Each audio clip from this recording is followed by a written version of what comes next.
Hello, today is Thursday, May 6th. I'm Tracy Anderson, and let's talk about some markets. So let's roll right into the high-flying beef market. Every week, I think it can't possibly keep going up, and every week, here we are, higher and higher prices. I'm going to quote Warren Buffett right here from last Saturday. We are seeing substantial inflation.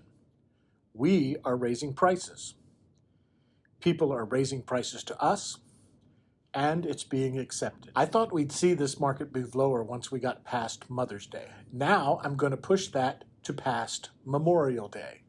Speaking of Memorial Day, heading into the great backyard grilling season, ground beef, which had been a relatively good value, is moving right on up.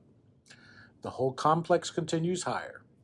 Packers keep raising prices, and we keep paying those higher prices. Middle meats, briskets, and thin meats are still leading the way higher. Packers held this week's harvest to 649,000 head, down from 665 the week before. With these tight supplies, we will see this inflated market continue. I'm keeping my own counsel to keep inventories closed.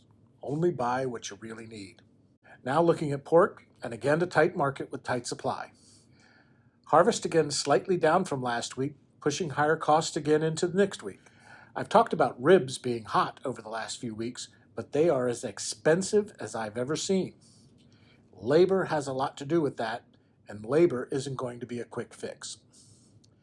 I know I sound like a broken record, but boneless pork loins are still the value in the pork complex. Had a few requests to try and make sense of this runaway chicken market, so hang in there with me here.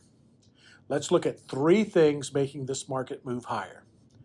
Number one is demand. The QSR chicken sandwich wars demand lots of chicken. Wait. Hold on, Tracy. Let's recap this.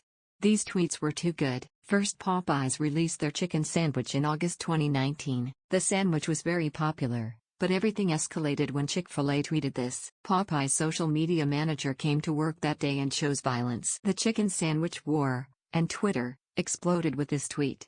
This will be in history books. What a time to be alive. Oh look, the gang's all here.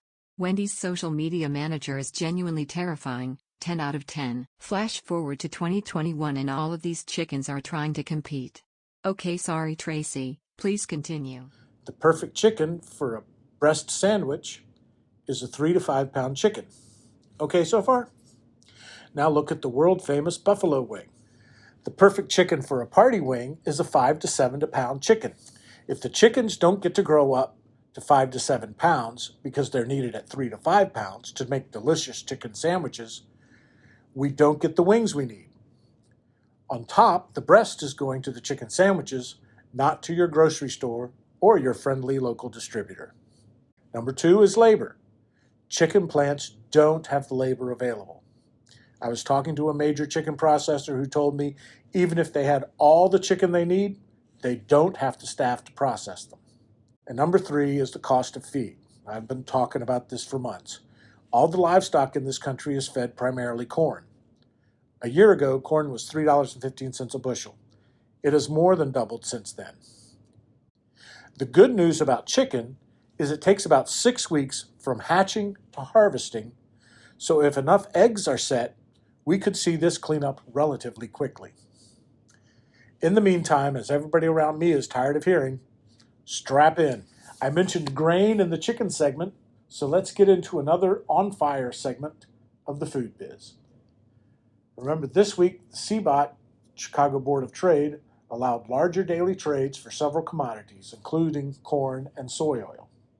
So, of course, corn has increased from $6.68 last week to today's close of $7.41. Pessimism about Brazil's crop being too dry and weather concerns for our domestic crop, which is just in the process of being planted, and we have some serious high prices on corn. I thought $5 was a big deal. We're now past $7, and let's all hope for great weather and big crops. Soy is much the same as corn, up again for this week, and again no slowing down. With corn and soy so high, we're now seeing winter wheat moving up. Yes, winter wheat. The stuff, now please don't panic, but winter wheat is the base for the flour to make pizza crusts. I also think there is some of this moving from corn to wheat to feed livestock. And lastly, let's look at dairy markets. A respite of normalcy in this crazy food biz. Through Thursday, barrel has no change, block is down 1, and butter is down 4.